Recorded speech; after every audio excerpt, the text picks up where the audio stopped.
agora a correção do nosso caderno de atividades em português, tá? Corre aí, pega o seu caderno de atividades, senta em frente ao celular ou notebook ou computador e vamos começar a nossa correção no nosso caderninho de português de atividades. Na página 20, aí nós temos aqui o primeiro assunto que nós vamos trabalhar hoje é artigo. Vocês lembram o que é artigo? Me digam aí o que é artigo. Fala aí para a mamãe ouvir, para o papai que está aí perto de você. Isso, artigo, é a palavra que acompanha o substantivo. Parabéns se você acertou. Vamos lá. Aí nós temos os artigos definidos e indefinidos. A gente já viu na atividade de revisão que a Tia Jaine já postou aqui no canal do YouTube. E agora eu estou revisando mais uma vez. Vejamos, os artigos definidos são as, os. Artigos indefinidos, uns, uma, umas. Então, nós temos aí dois tipos, definidos e indefinidos. Chegamos à questão 22. Identifique nas frases a seguir se os artigos estão definidos ou indefinindo os substantivos a que se refere. Na letra A diz o seguinte: emprestei um livro para meu amigo. Eu emprestei um livro. Eu não estou especificando qual é o livro, né? Se eu não estou especificando, eu digo que esse artigo é indefinido. Parabéns se você respondeu assim. Letra B. Encontrei o amigo da Carla. Então, eu encontrei o amigo da Carla. Eu estou definindo, eu estou especificando. Então, o artigo é definido. Muito bem. Fomos ver uma peça de teatro. Uma peça, não estou especificando. Então, eu estou dizendo que é um artigo indefinido. Letra D. Uma amiga sua ligou. Uma amiga, não se especificou qual é a amiga. Então, eu estou dizendo que o artigo é exatamente indefinido. Se você colocou indefinido, parabéns. Letra E. Vi o gato pulando o muro. Eu estou especificando que foi o gato. Então, é o artigo definido. Muito bem.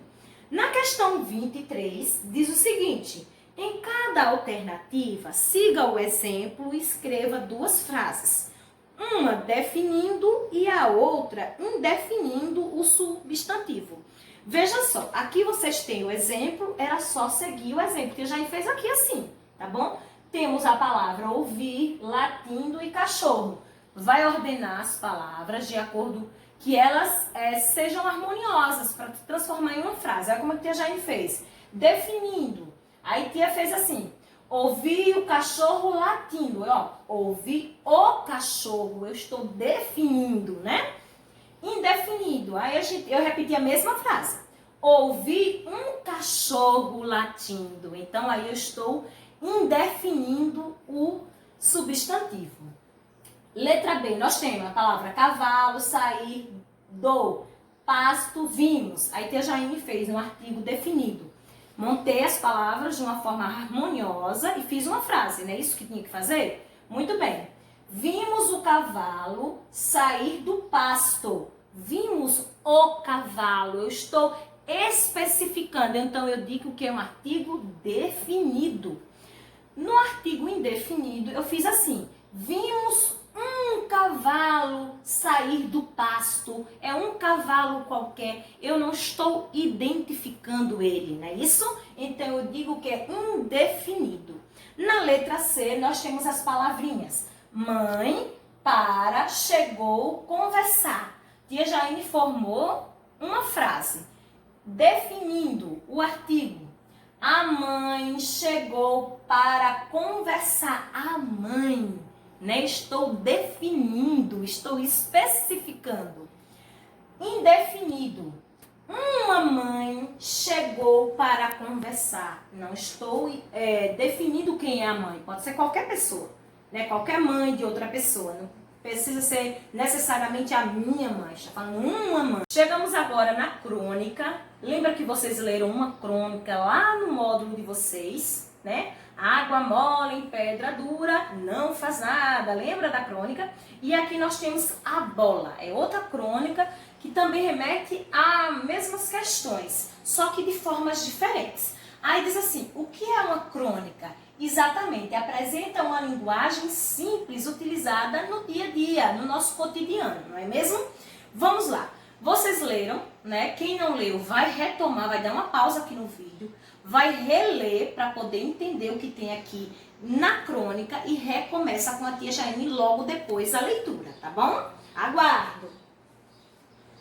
Chegamos aqui na página 22, nós temos aqui uma interpretação relacionada a essa crônica. Vamos seguir.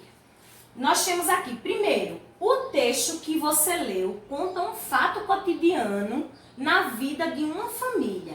Quem são os personagens dessa crônica? Né? Quem está inserido nessa história contada nessa crônica? Muito bem, se você respondeu o pai e o filho, parabéns. Na segunda, qual presente o pai deu para o filho? Muito bem, uma bola. É isso aí. O filho se interessou pelo presente? Vocês acham que ele gostou do presente quando ele recebeu, que ele viu que aquele presente não tinha ação, ele não tinha controle remoto? Ele gostou desse presente? Por quê? Aí tia Jaine colocou aqui uma sugestão que pode ser diferente da sua, tá bom? O filho não se interessou pelo presente porque logo após ganhar a bola, o menino foi jogar videogame, né? Que ele queria que a bola interagisse com ele, né? Como o videogame interage. E a bola, ele teria que jogar a bola, ele teria que movimentar a bola com o pé, com a mão. E ele viu ali que não era um brinquedo que o interessasse, não foi mesmo? E aqui é uma sugestão que você pode ter feito diferente. Na quarta questão diz o seguinte, toda a história tem um conflito. Ou seja, um momento em que a situação normal é quebrada. Qual é o conflito desse texto? Você identificou, foi lá, deu uma lida, leia novamente. Tia Jaine colocou aqui. O pai comprou uma bola para o filho, mas ele preferiu jogar futebol no videogame. Olha só, ao invés da criança mesmo jogar ali com a bola que ele tinha ganhado de presente do pai, ele preferiu ir lá no videogame jogar futebol. Né? O que é que você acha sobre isso? Você faria o mesmo? Você faria diferente? Você iria jogar com a bola que você ganhou de presente ou você iria para o videogame, igual essa criança foi? Né? Pensa aí também um pouco, é bom para a gente discutir, né, com alguém que está do nosso lado em casa. Na quinta questão diz o seguinte, aí nós temos reler esse trecho. Aí diz assim, o garoto disse, legal, mas não desviou os olhos da tela. O pai segurou a bola com as mãos e a cheirou, tentando recapturar mentalmente o cheiro de couro. A bola cheirava a nada. Talvez o manual de instrução fosse uma boa ideia, pensou, mas em inglês, para a garotada se interessar. Vejamos, na letra A diz o seguinte, o garoto realmente achou legal o presente do pai? Por quê? Vocês acham que ele gostou desse presente, dessa bola de presente? E por quê? Se você respondeu sim ou não, e por quê? Você fez? Aí tia Jaine trouxe uma sugestão. Não, ele apenas disse legal para não magoar o pai. Né? Ele estava legal, né? Mas ali ele não tirava o olho do videogame que estava jogando. Aquilo era mais interessante, era mais dinâmico, né? Então, ele fez legal para o pai não ficar triste. Na letra B, por que o pai acredita que um manual de instrução em inglês, o filho poderia se interessar pela bola? E aí, o que é que você respondeu? Né? Aqui já trouxe outra sugestão aqui da letra B.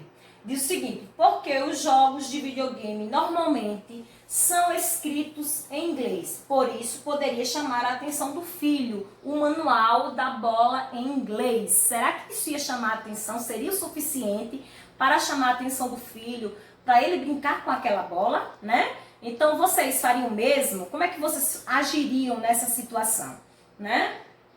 Chegamos agora à revisão do texto de opinião que vocês têm aqui. Mais um texto, a gente já viu lá na correção junto com a tia, já vimos na aula com a professora lá do Positivo On e vamos rever aqui novamente.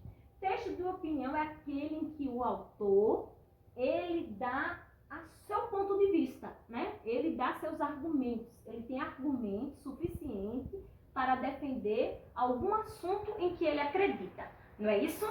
Vamos seguir. Após nós revisarmos, chegamos aqui à 7ª questão. Quem é o autor desse texto que vocês leram? Vocês leram? Se não leu, dá uma pausa, vai lá no vídeo, faz uma leitura para poder responder as questões propostas na página 23. Diz assim na 7. Quem é o autor? Você colocou? Vanessa Anacleto. Se você fez isso, parabéns. Na 8ª diz o seguinte: o texto, a autora dá sua opinião sobre qual assunto. Ela está falando sobre o quê? Para isso que ler, né? Por isso que a gente dá uma pausa, faz a leitura para poder voltar e responder. Sobre, primeiro quadradinho diz assim: sobre alguns vídeos que estão sendo publicados na internet com apoio de empresas de brinquedo, ou sobre o fato de que é uma escolha possível manter as crianças fora do alcance de publicidade infantil abusiva. Está falando sobre como defender as crianças das publicidades abusivas, né? Que as crianças estão inseridas. Não está assistindo a TV, supondo. Aí ali vai passar um comercial de um brinquedo, de uma bola, de um videogame, de um PlayStation. Então eu quero ter aquele brinquedo, eu quero ter aquela boneca. Automaticamente você está sendo ali induzido a ter a comprar um, não é mesmo? Aí será que esse tipo de mídia é legal para a criança estar assistindo? Será que não vai estar te estimulando a querer comprar, ser mais consumista? Né? Então se você marcou X no quadradinho 2, você está de parabéns, viu? Por ter lido o texto, compreendido e respondido. São apenas 3 questões relacionadas ao texto de opinião. Você concorda com o posicionamento da autora? Justifique sua resposta.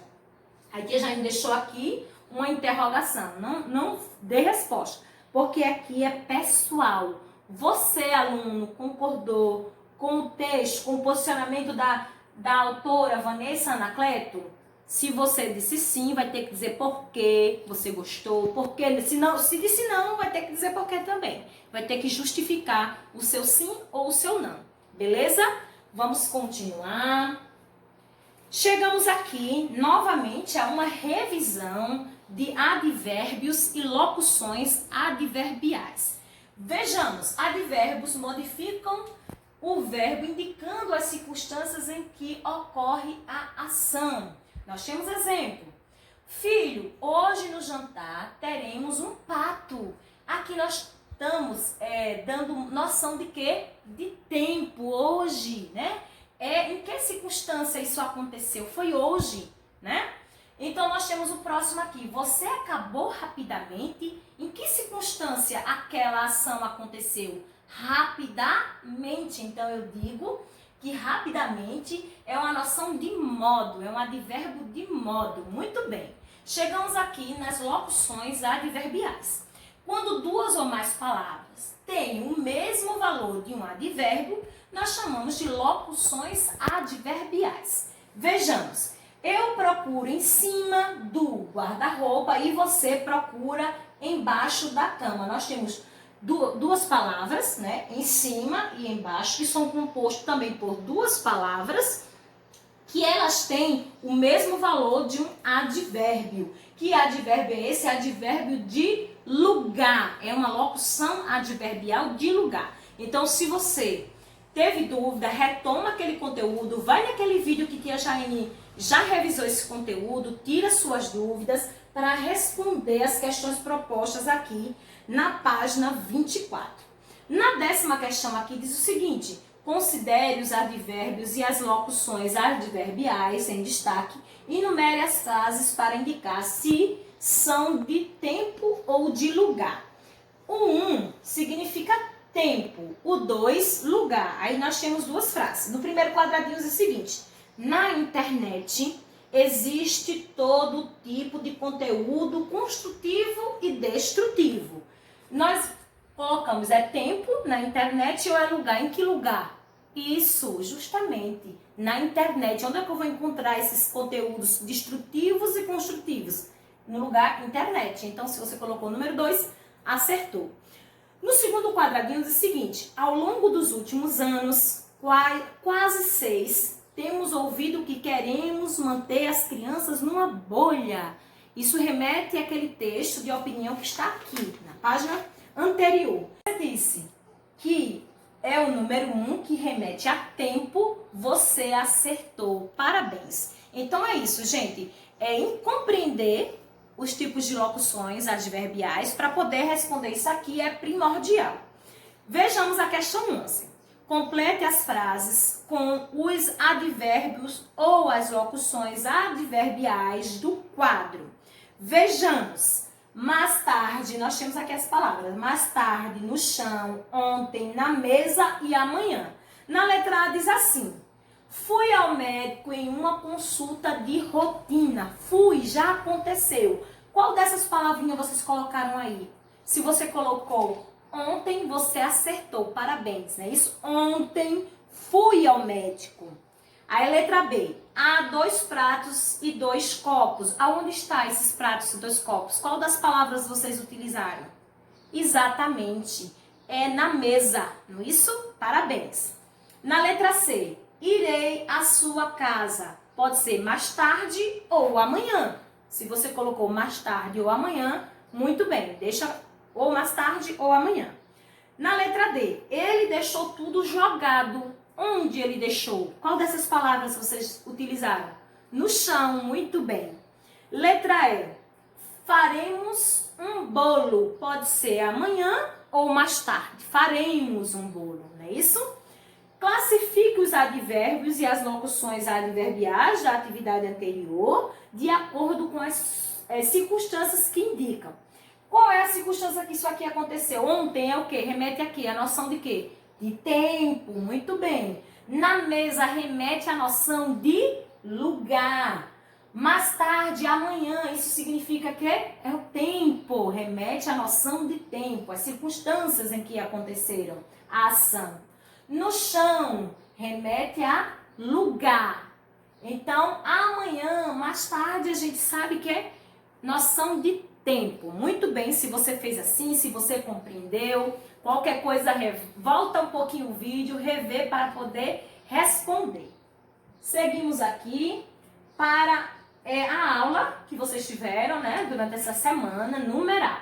Aí a Jaine trouxe aqui algumas reflexões sobre numerais que a gente vai acabar entendendo. Tia, mas número em português, exatamente. Não importa como os números estão inseridos em todos os lugares, não é mesmo? Inclusive em português. Vejamos. Números cardeais indicam quantidade. 1, 2, 3, 4, 5 e assim sucessivamente. Ordinais indicam a posição. Primeiro, segundo, terceiro, quarto lugar. João foi o primeiro colocado na classificação, entendeu? Tá dando aí uma indicação de posição. Multiplicativos indicam o número de quantas vezes a quantidade foi multiplicada. Nós podemos usar duplo, triplo. Vamos agora ao número fracionário. Indica o número de vezes em que uma quantidade foi dividida, meio ou terço. Vamos responder agora, sabendo dessas revisões. Agora a gente vai responder a questão proposta na página 25.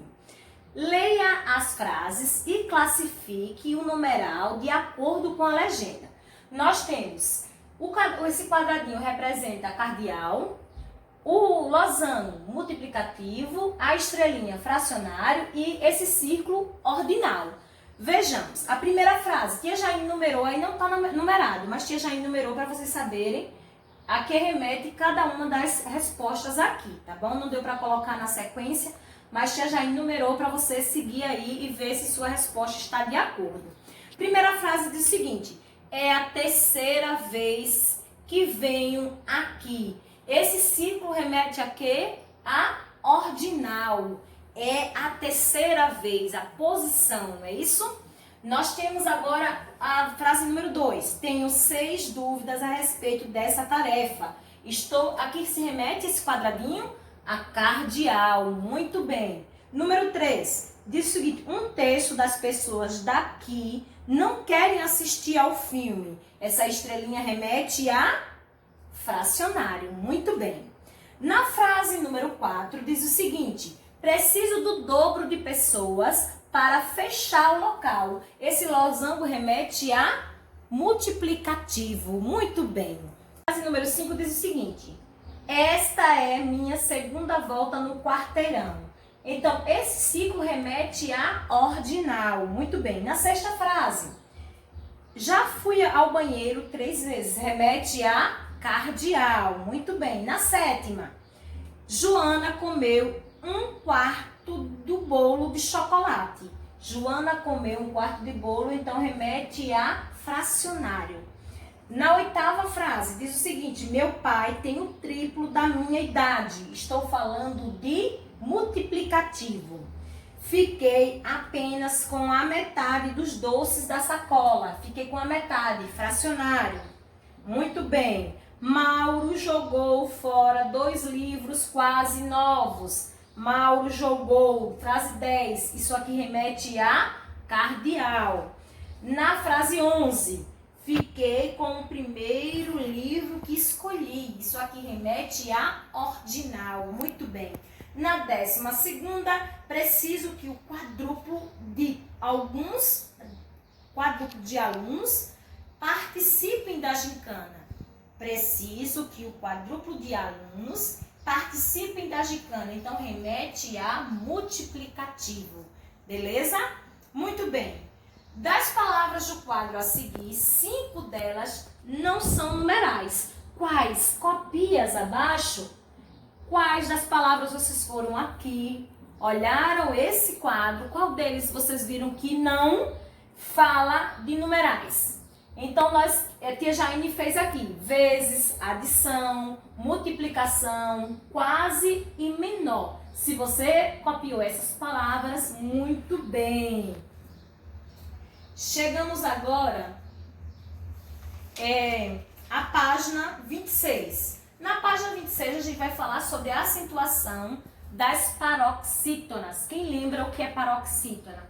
Isso, muito bem. A gente vai falar daquelas em que são classificadas pela sílaba tônica. Então, paroxítona é quando a penúltima sílaba ela é tônica. Lembra? A última é oxítona, a penúltima é paroxítona e a antepenúltima é proparoxítona. Só que nós vamos focar aqui na penúltima sílaba, que são as paroxítonas. E eu já trouxe o exemplo, galinha. Qual é a sílaba tônica? É o LI aqui no meio. Então, a última seria oxítona e a penúltima, que é LI, nós chamamos de paroxítona. Então, se a penúltima sílaba é pronunciada com mais força, com mais intensidade, a palavra é paroxítona. Vejamos aqui na questão 15 como faz. Leia estas palavras. Leiam comigo. Caneta. Qual é a sílaba tônica? Caneta. Muito bem. Se você disse que a sílaba tônica é NE, acertou. Muito bem. Nós temos a próxima. Lápis. Qual é a sílaba tônica? Lá. Muito bem. Amizade. Isso, a sílaba tônica é ZA. Muito bem. Táxi. Muito bem. O T e o A. Aí nós temos aqui, separe as sílabas dessas palavras. Aí que a gente separou. Caneta, lápis, amizade e táxi. Façam aí também no livro de vocês. Eu acredito que vocês já tenham feito, né? Aí nós temos aqui na letra B. Pinte as sílabas tônicas de acordo com a pronúncia que a gente acabou de fazer, né? Então, você vai circular a sílaba tônica dessas palavras. Aí que a Jaine já circulou aqui. Façam mesmo aí no caderno de atividades de vocês. Na letra C diz o seguinte. Quanto à posição da sílaba tônica, essas palavras são, última sílaba, penúltima. Se a penúltima sílaba é tônica e é pronunciada com mais força, elas são palavras B. Quando a posição da sílaba tônica, essas palavras são essas que nós acabamos de ler. Elas são oxítonas, paroxítonas ou proparoxítona. Muito bem, elas são paroxítonas. Na letra D diz o seguinte, com base em suas respostas, assinale X na afirmação correta. No primeiro quadradinho da letra D diz o seguinte, as palavras paroxítonas sempre são acentuadas. Será que são essas? Remetem às paroxítonas? Ou algumas palavras paroxítona são acentuadas e outras não. Muito bem. Se você respondeu que algumas palavras são acentuadas e outras não, você respondeu corretamente. Aqui nós temos, ó, exemplo de palavras paroxítonas que não são acentuadas. Caneta, amizade. Aí nós temos lápis e táxi que são acentuadas. Então, algumas palavras são acentuadas e outras não. Chegamos agora à questão 16, da página 26. Aí o que é que tem aqui? Acentue as palavras do quadro e, posteriormente, você vai organizar em palavras com acento e outras sem acento. Aí tia Jaine foi lá no quadro, colocou as palavras com acento deste lado e as sem acento a tia Jaine colocou desse outro lado. Então, vocês vão fazer a mesma coisa em casa. Revejam se vocês acertaram, qual palavra vocês acentuaram de forma diferente, quais palavras vocês colocaram em lugares também diferentes. Vejam aí, refaçam, tá? Quero agradecer, né, por mais esse momento juntos. Qualquer dúvida, fala comigo que tia Jaine está aguardando suas dúvidas, tá bom?